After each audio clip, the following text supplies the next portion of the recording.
Fase A, keterampilan menulis permulaan merupakan kemampuan dasar yang harus dikuasai siswa sekolah dasar.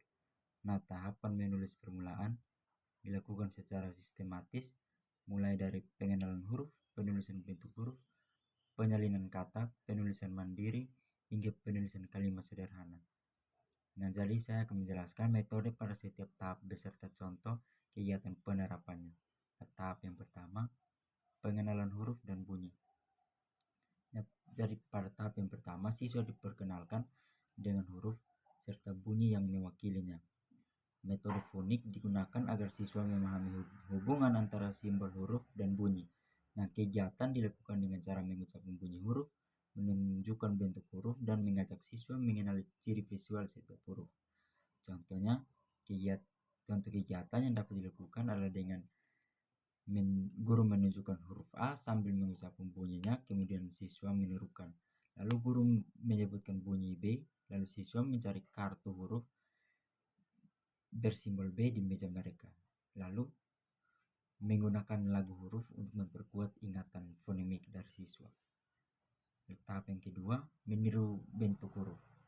Nah, pada tahap yang kedua, siswa mulai berlatih menulis huruf melalui kegiatan meniru bentuk. Nah, tujuan dari tahap ini adalah membantu siswa menguasai gerakan tangan, arah goresan, dan koordinasi motorik halus. Guru memberikan contoh penulisan huruf yang benar, lalu siswa mengikutinya secara bertahap. Contoh kegiatannya itu mencakup siswa menambahkan huruf yang disusun dari titik-titik, misalnya huruf M dan S, lalu menghubungkan pola garis lurus, miring, dan lengkung sebagai latihan dasar menulis. Lalu latihan memegang pensil dengan posisi yang benar sebelum menulis. Lalu tahap yang ketiga, menyalin kata sederhana.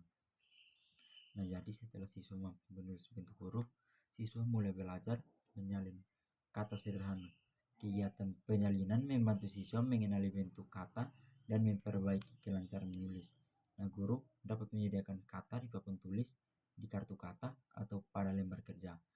Contoh kegiatan yang dapat diberikan kepada siswa yaitu dengan memberikan mereka menyalin kata dasar seperti BOLA dibaca bola, SAPI dibaca sapi, MATA dibaca mata. Lalu menyalin kata yang sesuai dengan gambar, misalnya gambarnya berupa gambar ayam, katanya adalah AYAM. Lalu mengisi lembar kerja yang memerlukan gambar dan kata untuk meningkatkan pemahaman visual dan tulisan mereka. Lalu tahap yang keempat, menulis kata tanpa contoh. Nah, jadi pada tahap yang keempat, siswa dilatih untuk menulis kata tanpa melihat contoh langsung. Jadi guru memberikan rangsangan berupa gambar atau pengucapan bunyi kata, kemudian siswa menuliskan kata sesuai pengetahuannya. Nah, tahap ini menguatkan kemampuan fonik dan kemampuan mengingat struktur huruf dari siswa. Ya, contoh kegiatan yang dapat dilakukan pada tahap ini meliputi: yang pertama, guru menunjukkan gambar ikan dan siswa menulis kata IKAN. Lalu guru menyebutkan bunyi BA, JU, kemudian siswa menulis BAJU baju. Lalu kegiatan tulis cepat, di mana guru menyebutkan kata sederhana dan siswa menuliskannya tanpa menyalin. Tahap yang kelima, menulis kalimat pendek. Nah, dari tahap yang kelima atau tahap terakhir ini, siswa mulai menulis kalimat sederhana. Kalimat dapat berasal dari pengalaman sehari-hari, gambar, atau susunan kata acak yang harus disusun menjadi kalimat bermakna.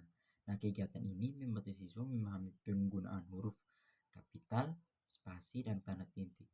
Contoh kegiatan penulisan kalimat pendeknya berupa menulis kalimat berdasarkan gambar, misalnya gambar anak makan, gambar seorang anak sedang makan, maka kalimatnya berupa saya makan nasi. Lalu menyusun kata acak menjadi kalimat seperti punya, saya, kucing, menjadi kalimatnya berupa saya punya kucing. Lalu yang ketiga, menulis kalimat tentang diri sendiri, misalnya nama saya Satria atau saya suka bermain. Nah, jadi melalui tahapan-tahapan tersebut, keterampilan menulis permulaan di fase A dapat berkembang secara bertahap dan terstruktur. Nah, pendekatan yang sistematis, penggunaan metode fonik, latihan peniruan, serta kegiatan penulisan mandiri membantu siswa membangun fondasi literasi yang kuat dengan pembelajaran yang tepat, siswa akan mampu menulis huruf, kata, dan kalimat sederhana secara mandiri dan benar. Sekian penjelasan dari saya, terima kasih.